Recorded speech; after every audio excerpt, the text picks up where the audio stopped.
soalnya nyiapin kertean. Selamat malam para hadirin yang saya hormati, para perempuan perkasa, rekan nomine Most Powerful Woman and Young Achiever 2015. Terus terang 3 tahun terakhir ini saya sering keluar masuk penjara. Bukan karena saya melakukan kejahatan, tetapi memang saya punya hobi keluar masuk penjara. Siapa sangka hobi yang sering keluar masuk penjara itu bisa membuat saya berdiri di sini menerima penghargaan The Most Powerful Woman 2015. Dan bulan lalu saya berkesempatan juga bertemu Presiden Obama di Kuala Lumpur sebagai salah satu winner Wisely Competition State of the Future.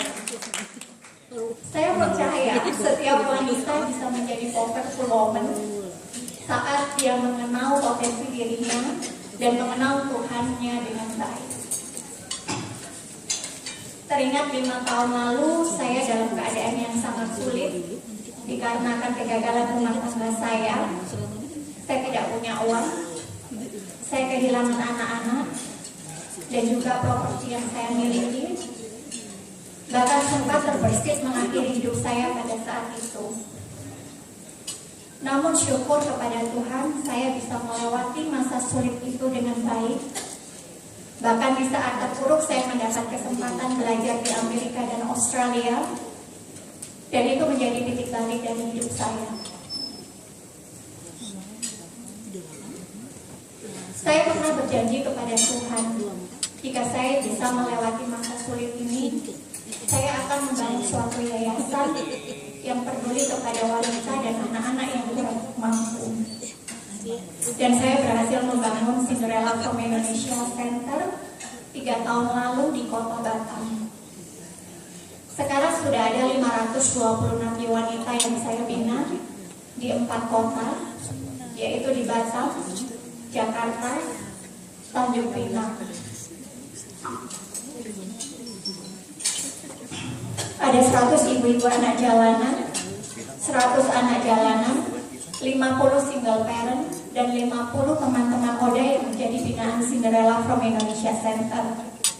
Mungkin banyak yang heran, bahkan tidak sedikit yang mencap saya gila karena sering keluar masuk penjara.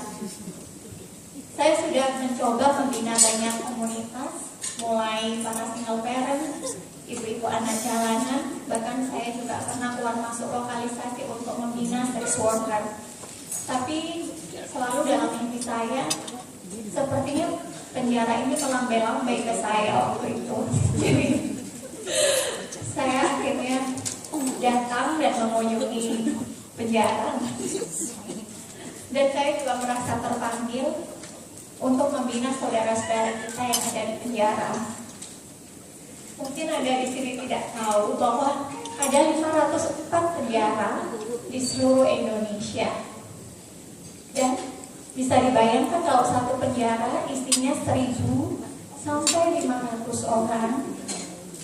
Mau jadi apa ini negara kita?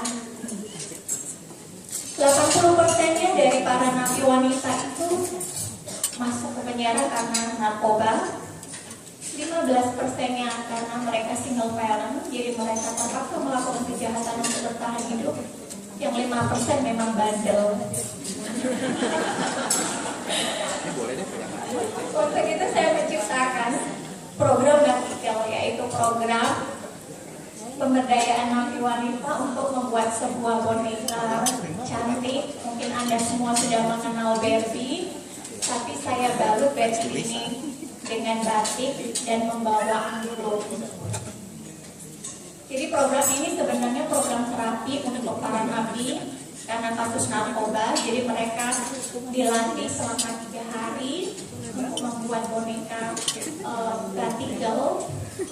Dan mereka tidak boleh menghasilkan baju yang sama. Jadi setiap boneka itu harus berbeda, unik. Kenapa begitu? Karena saya ingin melatih kreativitas mereka dan mereka harus berkomunikasi dan bekerja sama antar sesama napi. Jadi kalau sama mereka tidak dan akan lupa, harus mengulang kembali. Jadi mereka juga mendapatkan upaya nelayan, dan saya membantu penjualan batikal ini, dan profitnya akan digunakan untuk kegiatan sosial yang ada di Cinderella from Indonesia Center. Selama 3 tahun ini, Cinderella from Indonesia Center menjalankan 4 program, yaitu pembinaan para napi wanita, pembinaan anak jalanan dan keluarganya, pembinaan para ODA, dan program entrepreneurship untuk single parent yang tidak mampu.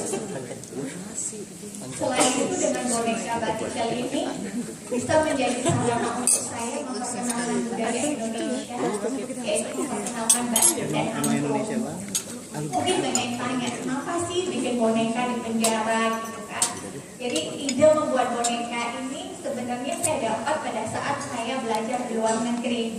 Waktu di Amerika, semua orang itu memanggil saya Dolphin Indonesia, karena tiap hari saya itu memakai baju batik. Rambut saya hitam panjang, terus saya kan orangnya cerewet, kalau ngomong deket-deket gitu. Jadi mereka bilang, wah itu like doll from Indonesia. Jadi itu kenapa saya membuat sebuah boneka yang saya produksi di penjara.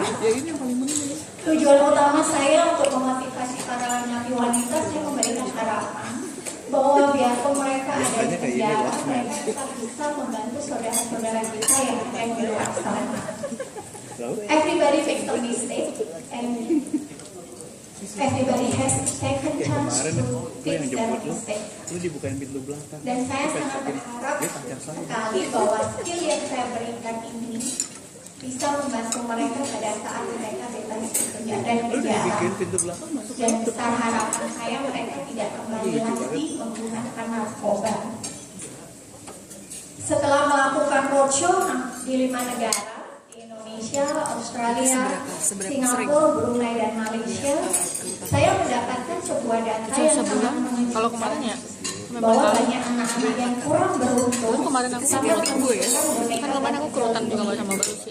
Saya melihat anak-anak menderita kanker, HIV, thalassemia, disabilities, dan anak-anak yang kurang beruntung lainnya membutuhkan boneka ini sebagai teman mereka, di mana mereka menjalani treatment tanpa didampingi oleh orang tua, dan mereka tidak bisa bermain bersama teman-teman mereka. Dengan adanya boneka batikal ini, ternyata bisa memberikan sedikit kebahagiaan kepada mereka dan memberikan motivasi untuk mereka agar mereka kuat menjalani treatment yang begitu menyakitkan. Untuk itu, tahun depan saya dan tim meluncurkan program 1000 Batik Girl for Indonesia dengan mengusung tagline One Cent One Doll. Jadi di mana kami sangat mengharapkan bantuan teman-teman di sini untuk berkontribusi membeli 1 boneka, dan boneka itu akan kita distribusikan ke anak-anak yang kurang beruntung seperti anak-anak penderita HIV, kanker, thalassemia, disabilities, dan Down syndrome. Boneka batikal ini akan dibagikan di 10 kota di Indonesia, yaitu Banten, Jakarta, Pontianak, Yogyakarta, Surabaya, Medan, Bali, Aceh, Makassar, dan Papua. Semoga program batikal ini bisa memberikan kontribusi untuk Indonesia yang lebih baik. Anda bisa melihat kreasi para napi wanita di balik jeruji ini yang akan ditayangkan di acara Kick and Di pada tanggal 1 Januari 2016 pukul 8 malam di Metro TV, dan akan ditayangkan ulang pada tanggal 3 Januari pukul 3 sore. Jadi saya berharap please save the date.